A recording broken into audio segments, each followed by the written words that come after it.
Welcome back to the Federal Retirement Show. I'm your host, Val Majewski with American Benefits Exchange.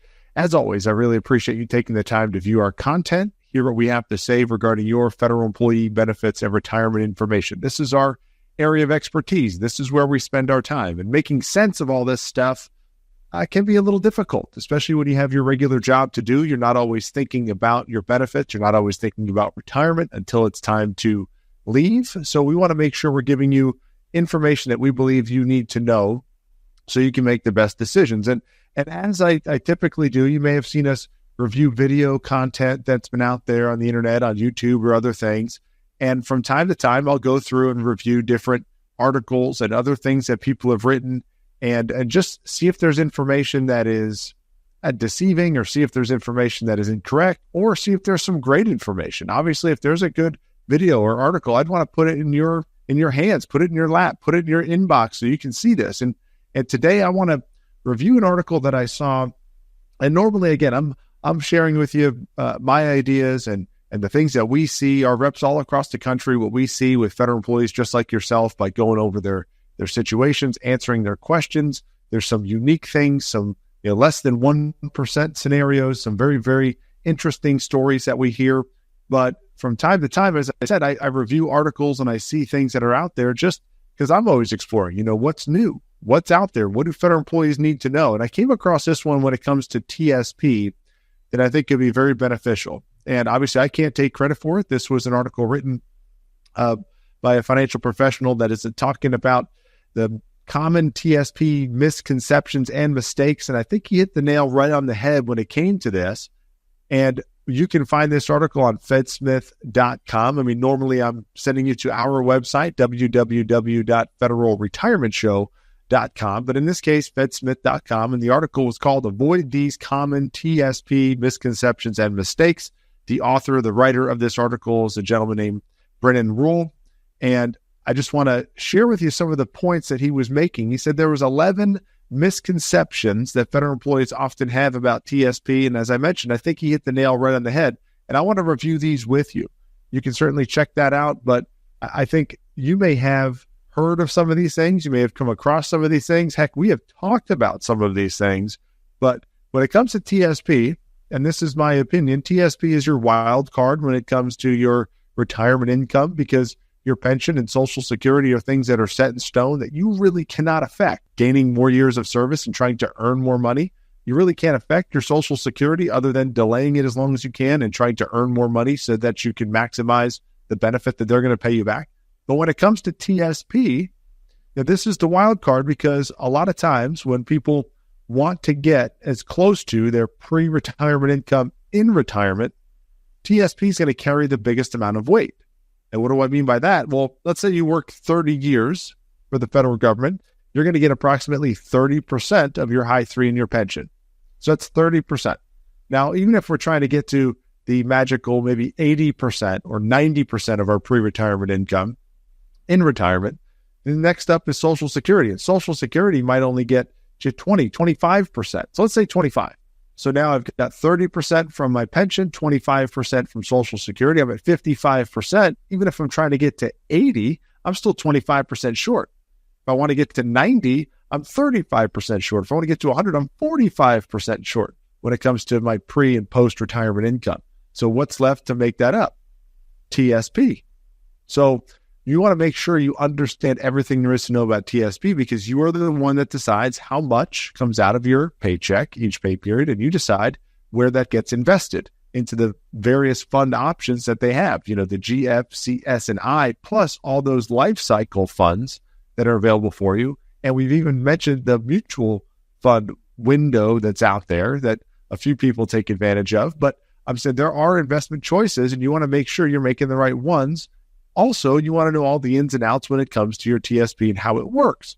So I'm going to just go over some of the points that Brennan makes in this article that I think are helpful for you. Maybe there's some, again, misconceptions or things that you've heard before, and we can dispel some of those rumors. But the first one, your income is too high to contribute to a Roth TSP. Now, what is Roth TSP? Roth TSP is a Roth 401k. It's not a Roth IRA. So I've had people come to me and say, I can't participate in my Roth TSP because I make too much money. And the misconception is that a Roth TSP acts the same or functions the same as a Roth IRA, which does have earnings limits. So there's only a certain amount of money that you can earn as an individual or as married filing jointly when it comes to taxes before you're prohibited from participating in a Roth IRA for that given year. A Roth TSP does not have that rule. It is operated by 401k rules. So there are limitations only on how much you can contribute. Number two, contributing to the max into Roth TSP will result in losing 5% government match. So I've had this before too, where federal employees have asked and said, well, should I really contribute to the TSP Roth because I won't get any matching money on that. So if I contribute to Roth TSP, they're not going to match me because they only match me on my traditional contributions. That is incorrect. That is incorrect. The concept, you may have just got the words mixed up. You can put how much or as much or as little as you want into either bucket, the traditional or the Roth bucket. Combined, there's a maximum that you can put in. Currently for 2024, if you're under the age of 50, it's $23,000. If you're 50 or older, you can put an additional $7,500 in. But understand that you can put a combination or all of that $23,000 into the Roth portion of your TSP. The matching money, the government will match you no matter where you put your money up the first 5% that you contribute into TSP. The problem is their contributions, the matching contributions go into the traditional bucket. So you can put all of your money into the Roth bucket. The government will still match you, but all of their contributions go into the traditional bucket.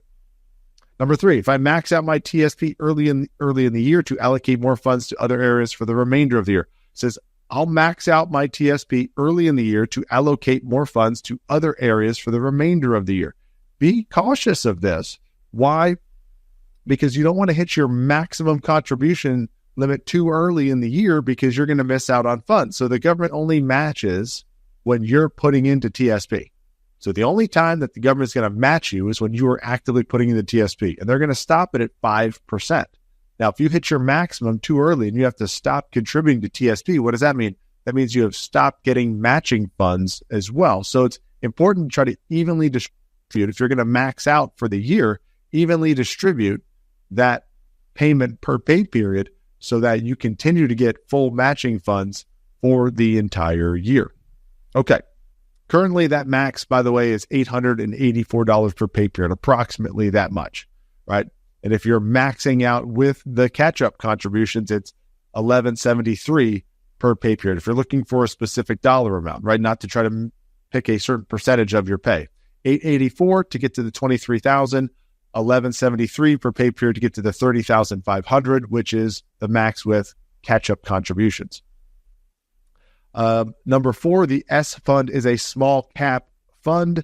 Yeah, it is meant for, or it is based on a certain market index in there. S just generally stands for small to medium-sized U.S. companies that are not in the C fund, the S&P 500, but it is meant to mimic, the S fund is meant to mimic the Dow Jones U.S. Completion TSM Index, and it is made up of, again, small to medium-sized companies that are not in the S&P 500 or the C fund. So it is generally not just a small cap fund. That's just the kind of the S people saying for small, but it is small to medium U.S. companies that are not in the C fund. Number five, I will receive a 10% penalty for withdrawing before age 59 and a half. And I like what they talk here because there are exceptions to the 59 and a half rule. Now, generally, if you're going to take a withdrawal from your TSP, yeah, if you're prior to 59 and a half, there will be a penalty for taking money out of your qualified account prior to age 59 and a half. But there are some exceptions for retirees if you meet one of the criteria that they list here. Retirement in or after the year in which the account holder turns 55, you can access your TSP funds without penalty. Public safety employees who retire in or after the year they turn 50, right? We're talking about those that are in special groups. Firefighter, law enforcement, air traffic controller, when you're part of those special groups, you can retire with full benefits at age 50 with at least 20 years of service. You're not yet 59 and a half, but you've hit a full retirement age. You can withdraw some money from TSP without that penalty. Those that are in phased retirement, there's an exception. And obviously there's payments that are under certain court orders like It mentions divorce and child support, things of that nature. But in general, there typically is a penalty for taking money out 59 and a half if you're below the age or under the age of 59 and a half from your qualified account like an IRA or TSP, things like that. Now, within TSP, because we're talking TSP specific, there are those exceptions. Okay, I wouldn't necessarily think, hey, I can count on those all the time, but there are some exceptions, people that may not be penalized for taking money out prior to 59 and a half. The TSP annuity option, the lifetime income option within TSP is owned by TSP. Now, you've heard us talk about this before, and this is a misconception that we've talked about on this show, but is also in this article. TSP does not manage the lifetime income if you decide to take the lifetime income from your TSP account. That is operated by MetLife. MetLife is who contracts with TSP to manage that, to utilize that. It's the same company that administers your Fegley plan. MetLife, most people know them, Snoopy and the MetLife blimp. So understand that if you do choose the lifetime income option, that is not managed and owned and operated by TSP. They will take your money and MetLife will be in charge of your lifetime payment. We're not a huge fan of that. You may have seen this on this show before in some of our previous episodes because you give up all access, ownership, and control. Plus, it's a set-in-stone decision. If you decide to take a lifetime income option from your TSP and keep it within TSP, right, utilizing MetLife, you lose all access, ownership, and control of your funds while you're still alive, and it's an irrevocable choice. You can't stop that or change that decision once you've made it. I'm limited to one withdrawal every 30 days. This is number 7. I am limited to one withdrawal every 30 days. This is kind of true, kind of not true. Now, it is true if you're going to take an age-based in-service withdrawal or you're going to take a partial withdrawal in retirement, you have to wait at least 30 days before making your next withdrawal. But you can also set up installment payments and take a partial withdrawal at the same time. So there's a little way around it. It's kind of a play on words, but just in general, if you're just going to take a partial age-based in-service or partial withdrawal in retirement, you do have to wait 30 days in order to make the next one. Matching the L fund. This is number 8. Matching the L fund with my retirement date takes care of my investment strategy. Yeah, the L funds are guidelines, right? The L fund, life cycle fund, each one of those is made up of each of the other 5 funds. So you may think, yeah, I've got an L fund. I've got the L income or the L 2035 or the L 2065, whatever it might be. Just understand every single L fund is made up of a little bit of the G, F, C, S, and I. You have a little bit of all of those. And if you want to know how much you have of each, if you do have an L fund, go to tsp.gov. You can look up the L fund. You can see the exact breakdown of your particular L fund and how that breakdown is going to change over time. But it is not a true set it and forget it. It's not a true management strategy when it comes to choosing funds or choosing your investments within TSP. Yeah, it does take some of the guesswork out of it, but it is not a true set it and forget it type of plan. So understand, make an educated decision before getting into any of the L funds by going to tsp.gov, checking out the breakdown. And if a certain L fund matches the breakdown of what you're looking to do, then maybe that could be a choice of yours, but that's completely up to you. And I recommend doing your homework before just arbitrarily going, I'm going to retire in the year 2040. So guess what? I'm putting my money in the L 2040. Not that simple. Make sure you do your homework, do your research in there. Number 9, at retirement, I can select the fund from which I withdraw my investments. Now I get this question a lot. People say, hey, I just want to take out my G fund money. I just want to take out the I fund money or whatever it might be. If I'm going to take a withdrawal as a federal employee or retiree, I just want to take out the money that is coming from XYZ type of fund, right? If it's the G, F, C, S, or I, or any of the L funds, I'm going to choose which money I can withdraw. It doesn't work that way. So if your breakdown in your account was something like, 25% in 4 different funds, you can't just say, hey, I want it from the first one. I want 25% of my account, it's going to come out of this fund. No. If you take a withdrawal from your account, it's going to come out pro rata from each of those. So you're still going to be left with the same breakdown when it's all said and done. So if you, let's just say, for example, you had $400,000 in your TSP and you had 4 different funds that you equally had the money distributed in 25% each. If you took out 100,000, you couldn't just say, give me all the first fund, right? Let's just say it was a G fund. Give me 100,000 for the G fund. And now I've got only 3 funds left that are taking up 33% of the investment strategy. That's not how it's going to work. If you took out 100,000, you'd be left with 300,000, and you would still have a breakdown of 25% of the 300,000 in each of 4 funds.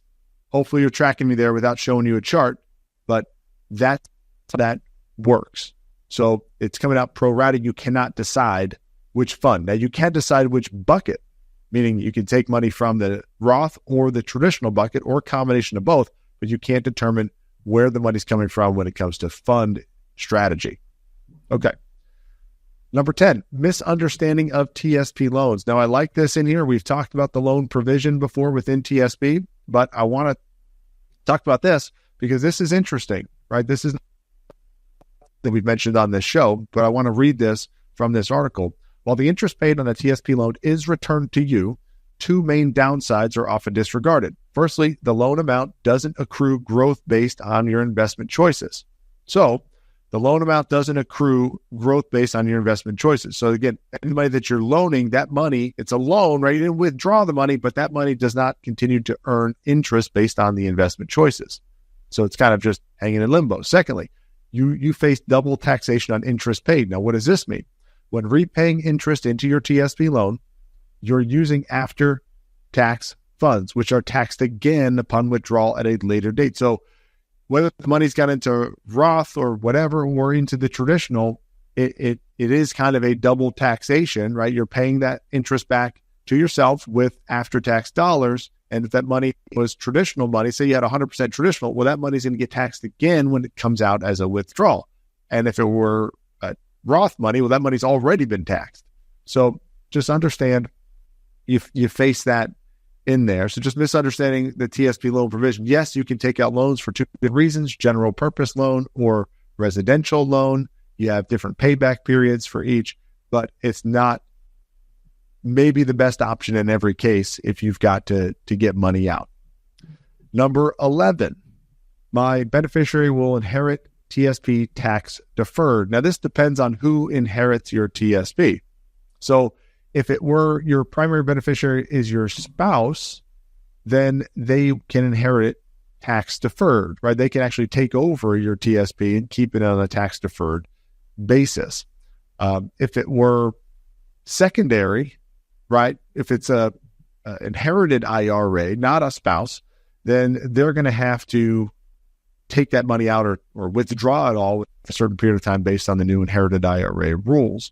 So it's just understanding who's going to get the money. A spouse can take over your TSP. They can essentially operate it exactly how it was while you're alive, keep it the same, keep the tax deferment. The inherited side that would run into some complications because they're going to have to take out all that money within a certain period of time. Right now, it's 10 years is the new rule that inherited IRA needs to be withdrawn completely within 10 years, and that's a way that they're going to have to pay taxes. So they're not going to be able to keep it tax deferred forever. They're going to have to withdraw that money and pay the taxes on it. So just understand, why I like this article is just it's a different perspective. I love reading what other people said. Again, this was on Fed Smith, and it was an article by a gentleman named Brennan Rule. I want to give him credit for that. And just reviewing the different points there, the misconceptions and the things that you might hear out there when it comes to your TSP. Now, if there are some others, maybe there's some things that were not mentioned in that article that we didn't talk about here today that maybe we don't have any content on, I want you to reach out to us and give us your question, right? Provide us with something that you've heard that you want to confirm. This is like a Mythbusters section of the Federal Retirement Show. If you've heard something that you want to see is true or false, you want to confirm whether it is true or false, you want to see if it's misinformation or if it is a misconception, or maybe it is true. It might sound outrageous and off the wall, but you might find out and get confirmation that it is in fact true. Reach out to us. Go to federalretirementshow.com. Fill out the form on there. One of our reps across the country will be reaching out to you again if it is not me personally. And we want to make sure you're getting the information that you need, getting the answers that you're looking for.